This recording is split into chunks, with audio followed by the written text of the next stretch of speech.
You're listening to Thursday Lunch, the show about the mechanisms and magic for creating great brands. I'm Stephanie Robbins. And I'm Dan Howell. Hey, Dan, you've got an interesting story about how the four C's saved a meeting in a relationship. I think that would be really interesting for people to hear. Yeah, I actually got to them because listeners know, like, hey, this is a concept and tool that we're working through and figuring out, right? And um, and as you've gone through the journey with us, you've heard us learn. But I was in a meeting and recently. And it was clear that my communication style and what it was not working and I wasn't being understood well. And and it was uh like I was able to read the room, which it had to be a pretty, big print room for me to read well because, not always my strong suit. Uh, but I read the room and it was like, oh, this isn't, this isn't going how we want. This is like we're not getting where we need to be. And so I pulled back and acknowledged it. And I'm like, hey, I think we're not understanding one another well. And then I quickly just said, look, here's how I'm thinking about this, right? And I said, it's a four C's framework: constraints, communication, consensus, and collaboration. And so I laid out my constraints. Hey, I need this by this time. I need, and my concerns are, are the whether or not this equipment can come in, etc. Um, the agreement, that I recognize, that our agreement needs to have these things. And then, yeah, okay, what's going to kill it is cost. So let's focus on getting cost and then building out a timeline.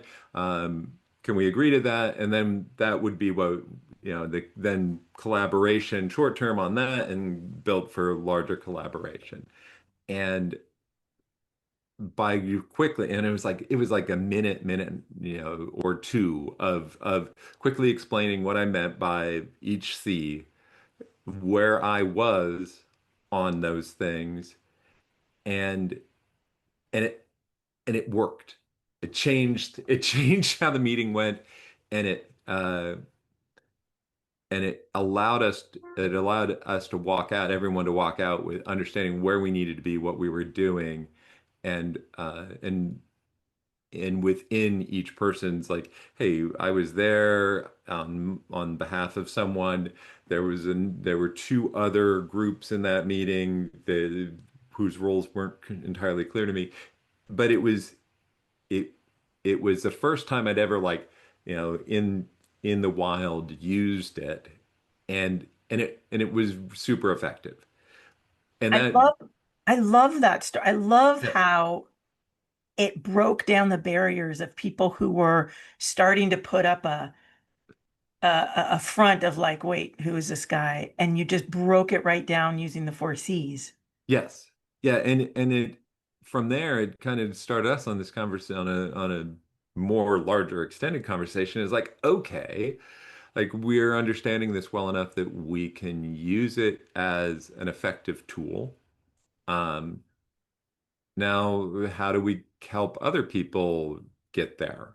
Um, Probably, hopefully, faster than we did because, we're 20 plus years into our careers, and you know, And we've been maybe if we thinking could, about this. right, make it easier for folks. Right. And so I think that's what we want to start talking about more. Well, I love this story for bringing up the idea of both how to use the four C's internally and externally. So in Yeah. this story, you use it internally. You look at what you need to look at, and we'll dig into that. Mhm. And then you push it out externally so that it can be a tool for other people that now can actually relate and you can actually get done what you need to get done. Yeah, no, and that's one of the great things about the tool, right? Is that we've said this before, like, it goes from the micro or the micro Yeah. internal Yeah. to the macro, looking at the large organization, and there's steps in between. And Yep. then the question that you know yeah, it's like, oh, I can use this in a meeting. Okay, where can I use it? How can I use it? How does this technique work? And what's the difference? And then if we're talking about, if our listeners are like, oh, I want to do this, where do I start? Yeah. Right? Yeah. Um, and I would say probably easiest to start with yourself Yeah. internally. Yeah. I agree. I think starting internally to be able to start building the muscle of using the four C's, but also being able to um, take a good, honest look at yourself to know how you are contributing to your own success or Mhm. hindering your own success or contributing to your relationships, your team, or hindering those relationships. And I think that is huge, Yes. and so being able the we've talked in about the pattern recognition of the four C's and all of this and this really to me takes it down to that micro level. Yes. And so if I want to look at myself, Right. where do you start? Where do I? Well, I've spent a lot of time thinking and looking into myself uh, because of my own particular challenges and who I am, right? Yeah, Uh, I've there, my personal neurodivergencies are such that it's like, how I see the world, I think may be different than some folks, and subsequently, uh, I've needed to actively figure that out. Um, yeah, and so, people are like, "Oh, you're so self-aware," and it's like, "Yeah, I have to be." yeah, yeah. I have I am similar in that way, and I think there's more people who question how what being in the mainstream is or how to fit in than is understood. Like I think it's like there's an aggregate of what the mainstream is, but there's not like some guy standing there in the middle going like, oh yeah, this all makes sense, right? I Right. think Right. everyone has blind spots and components that don't make sense. And so Yes. being able to have a tool that helps you look at yourself and understand yourself and what's working and what's not working Yes. is really powerful. Right. And all this stuff is quite fluid, right? Yeah. Um, if we're looking at if when we look at ourselves, like there's a lot of things out there, a lot of psychological, like Myers-Briggs, and what personality type are you, what all sorts of those things, My my team likes human design. yeah, It's very interesting. right. Absolutely. When I was in business school, we did 4 or 5 different ones of these, all very, very interesting, very different. But none of them, in my opinion, are as powerful as a SWOT analysis that you and I have been talking about. Because all of those to me they should be descriptive of who you are to help give language to things you already understand about yourself. But I Yes. feel like if you do a SWOT analysis of And a SWOT yourself, analysis is yes, that's right. A SWOT analysis, for anyone who doesn't know, it's SWOT. That is looking at your strengths, your weaknesses, your opportunities, and your threats. It's typically used in business for strategic planning. It's usually looked at for larger corporate projects, for marketing. We use it a lot in marketing, but you can, much like the patterns that we've talked about, you can use it at all kinds of large and small. We used to use it for our department. We used to use it for our projects. so you and I have done plenty of SWOT analyses on all sorts of things, Yeah. in when we work together. And I agree. I think SWOT is a great constraint tool. Like it is all focused on like what are the constraints? What are the things that are going to make it so that you know uh, it, you have an understanding of what you can and cannot do, what you should or should not do. Yeah, Yeah. and so doing it to yourself, it's like, hey, what am I, if I do my own, like, what are Yeah. my strengths? All right, I'm a pretty smart guy. Like I know a lot of things. I learn quickly. I really like problems to solve. Uh, and I'm apparently I'm good at creating broader context on and helping people see, you know, bigger pictures. Yeah, that's your superpower. That yeah, Absolutely. that Yeah. those are my strengths. My weaknesses, I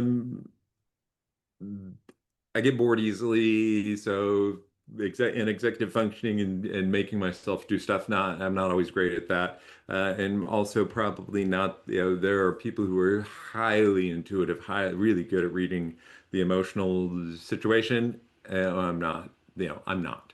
Uh, Opportunities, certainly, uh, um, it's um, in opportunities probably in communication and in social skills, but also there's always opportunities to, things, learning new things and learning the right new things.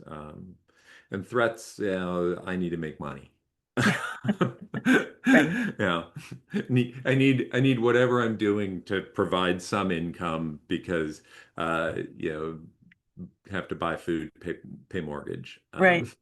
And all of that is so like once you take a look at that and you understand, and for people who are new to a SWOT analysis, typically your strengths and your opportunities are considered internal. I'm sorry, those are your positive, and your strengths and your weaknesses are considered internal, and your opportunities and threats are considered external. But when Right. you're doing it on yourself, you can think of it more holistically. So one of the patterns for you in what you were just saying, Dan, was of course your strength is that you're a smart guy and you learn, and then your opportunity was one of your opportunities was to learn. Right. And so taking being a smart guy and an opportunity to learn has a nice synergy in there. And Right. so as Which you which is move why I'm a great R&D guy. right, exactly. And as you well, and that goes in with having hard problems to solve, right? Right. You can see the synergy. So as you move forward in a project or with a team, having that in your head, like, oh, I understand this so deeply about myself. Now, as I'm working with that team, I can use that to strengthen the team.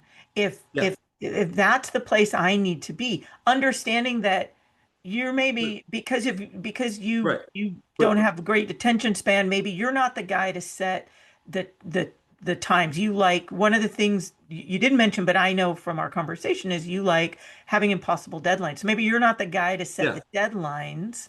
And that's where the SWOT analysis gets so Yeah. powerful. Yeah. Well, if we're, yeah, then let's go on like to the other C's, right? So if those are my constraints, right? All right, then what does that mean to about how I should communicate? Exactly. Right? What does that mean to what kind of agreements do I want to be part of? And also, how do I collaborate? And it's like, yeah, how do I communicate?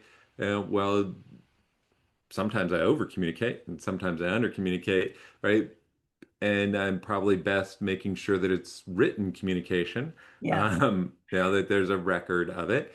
Yeah. How do I, what kind of agreements? Like, well, I really want someone to make an agreement with. I want a consensus because that prioritization and that focus of having that external really makes me better, right? And knowing that about yourself means when you go into a team environment, you're Yeah. going to push for that. And that I is can, something that will make the yeah. team stronger Yes.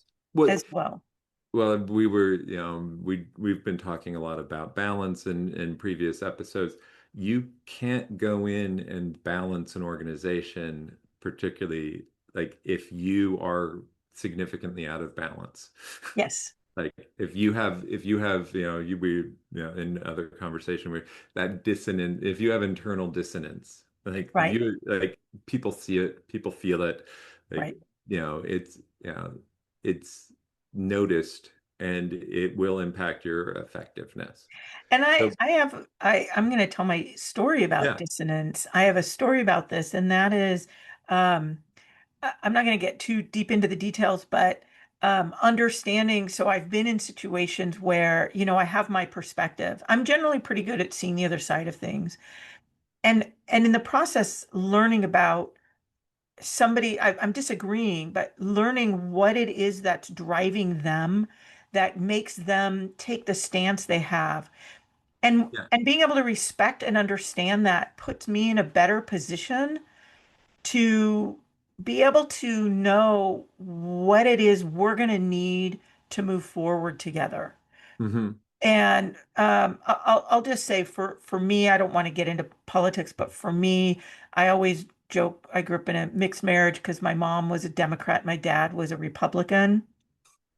And being able to understand how each of those two perspectives have value and a standing. And my dad, just in the age of crazy politics, my dad was a very traditional conservative. So small government, Right. fiscal responsibility, the I roles of the government, are Yeah. very clear, and being able to understand both of those perspectives put me in a really good position where I can actually talk to and understand people that I might disagree with what we want the outcomes to be, but at least I can understand and see. So now moving forward, I can hold both concepts that are opposing in my head, but I can Hmm. find the true self of who I am and what matters to me to move Yeah. forward what I want. But I don't have to, I can do that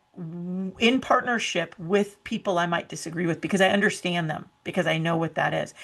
Yeah. And that to me is where dissonance can be your friend. On the other hand, I've worked for a boss who couldn't put a vision together, couldn't lead forward. And that created a problem with the team because then the heads of each of the departments were running in different directions. And Yeah. so And ensuring, we've talked about that in another episode.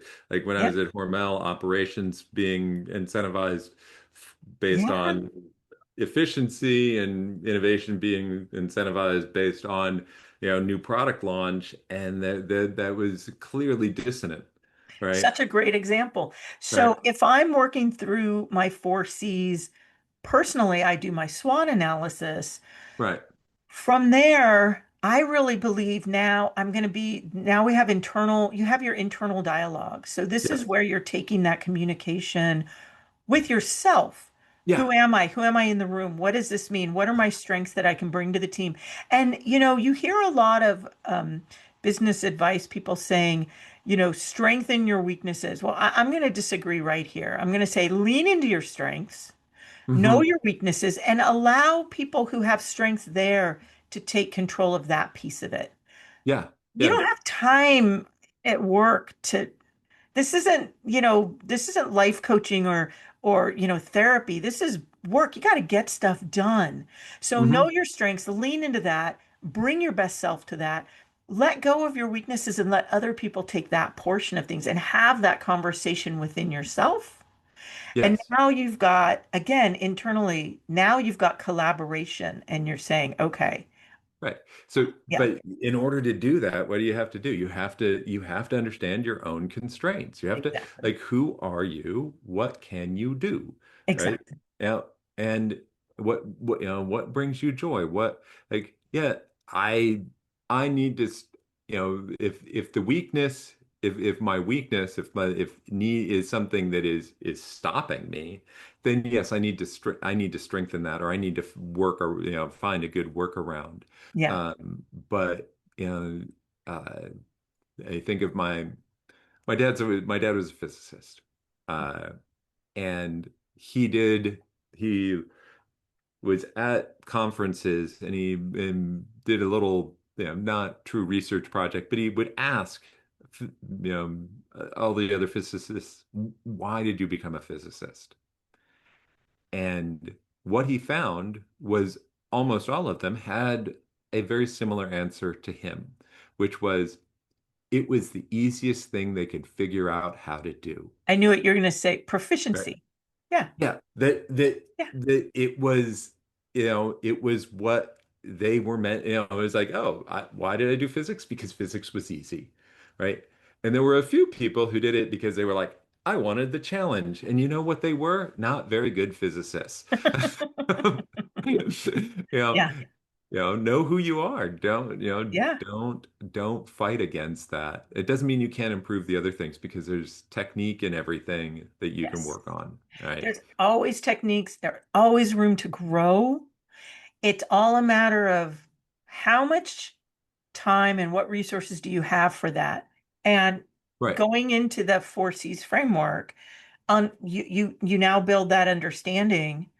You Right. know, I have a story of some of my strengths and weaknesses and changes Right. as I've grown and matured, right? So I have a Okay. story of a boss who was hired at a company when I was very early in my career, and she came in and she lied a lot. And the team, we did not. Oh yeah, lying is a no-go for me. I Oh, just can't I can't operate that way. it's a non-starter, but what do you do when that's your boss, right? So Right. she and I were sitting in a meeting, and at the time, I was so fixated on not being able to trust her, on just being so disappointed by her. And she said to me, I know you'll take care of this because you're just like me.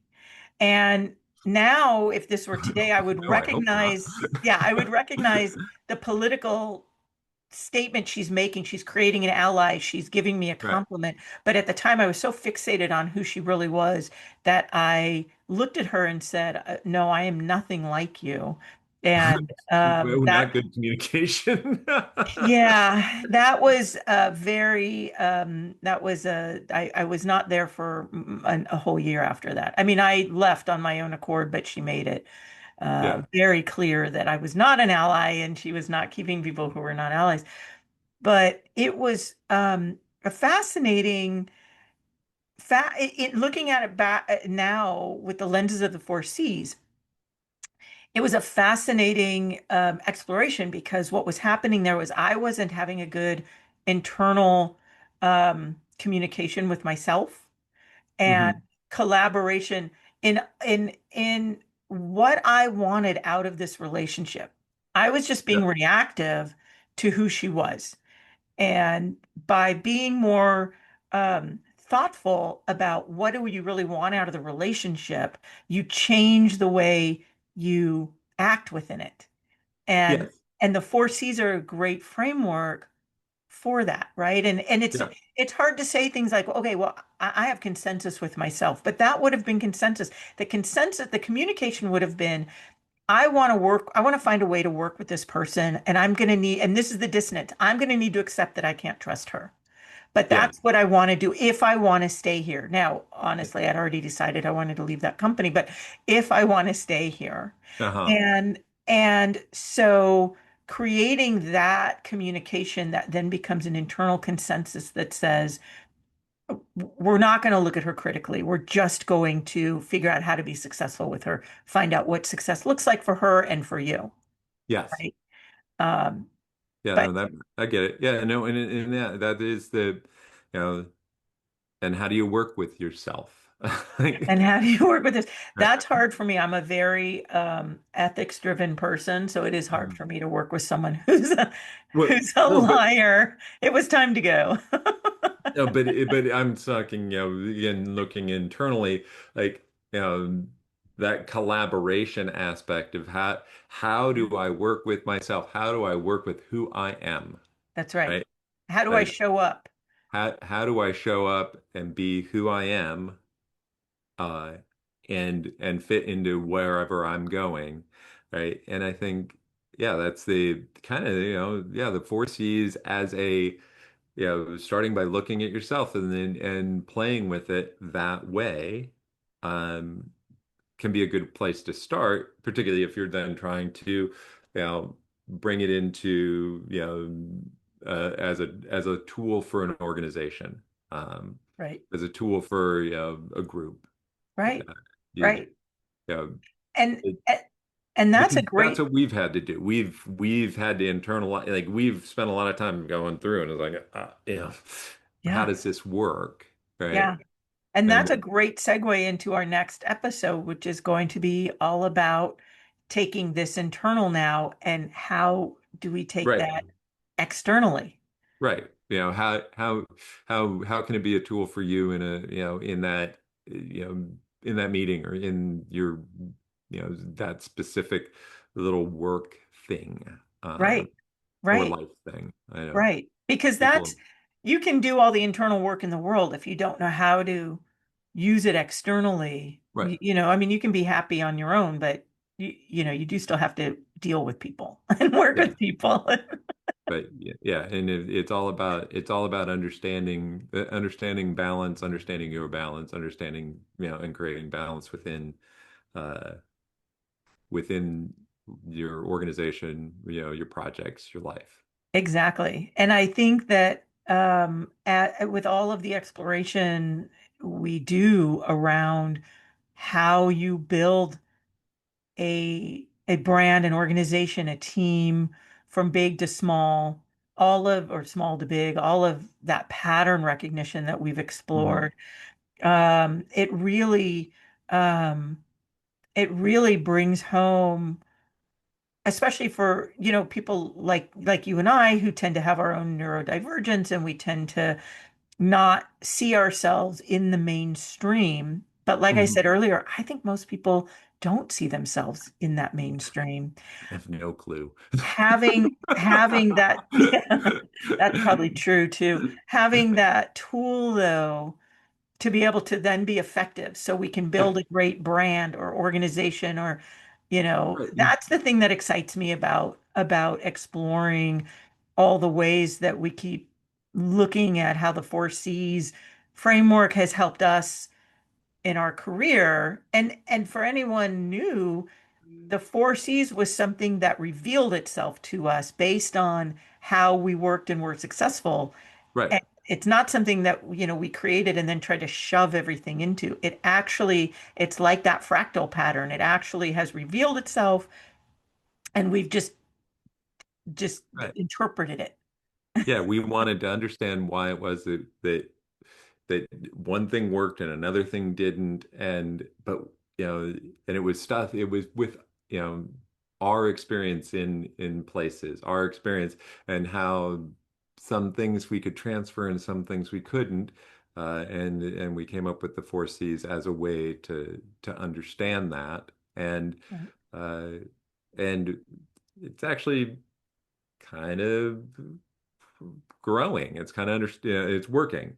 But it's also, I was going to say, like, it's not, it's built on a lot of other, like we've talked about a lot of other thoughts, a lot of other thought leaders, a lot of things that, where this works, in that, one of the things that we both, there's a book, Conversational Capacity, and I forget who the author was, uh, but that was a book that when we were working together, it's like, it was pretty Yeah. simple. It's like, look, if you're having a hard conversation, you need to be candid, so honest and truthful Yeah. and curious. You Yeah. don't want to know what the other person thinks. Yeah. Um, and if you balance those, you'll have better conversations. And yeah, that actually worked reasonably well. Like, is it the only answer? No, but is it an answer? Yes. Right. Right. How to, in consensus, there's all kinds of tools out there that people use, RACI and this and that, right? Yep. RACI is like responsible, accountable, informed, and I forget. Yeah. Yeah, I And don't I, remember what it's, RACI, right? yeah, And it's a structure for allowing stakeholders in a project to understand their role. And yeah. and it's really helpful. It is. It's a Yeah, really I think C is helpful. consent. I don't know. Yeah, Anyways, is but it yeah, I think so. Because there's the decision, it's somewhere they decide who are the decision makers, who just needs to be informed. right. I think to me, the pattern I continue to see, we've talked about balance a lot, how important that is, and that then creates trust. And Yeah. thinking internally, in order to really gain all of that, you have to you have to put your ego aside. You have Yes. to open yourself up. And this is where that candid and curious conversation becomes so important, because when you put your ego aside and you let go of, and this is huge to me, very important, but you let go of fear. Yes. I'm a huge never make decisions out of fear, let go of fear. It doesn't serve you.